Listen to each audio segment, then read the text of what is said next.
ప్రతిరోజు ఇలాంటి చిల్లర రాజకీయాలు నేర రాజకీయాలు చేస్తే ఇక్కడ ఉండేది ఎన్డీఏ ప్రభుత్వం, దీన్ని రన్ చేసేది సిబిఎన్ అని కూడా మీరందరూ గుర్తుపెట్టుకోవాలి.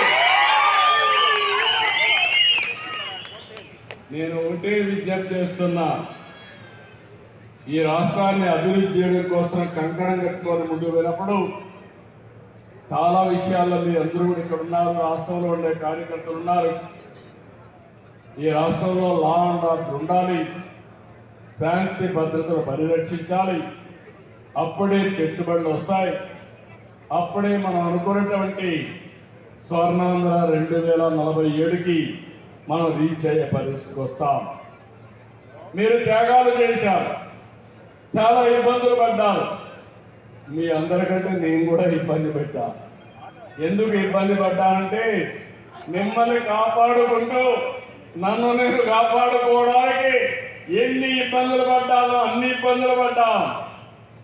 అయితే అదే సమయంలో మీరు గుర్తుపెట్టుకోవాల్సింది మన ధ్యేయం ఒకటి.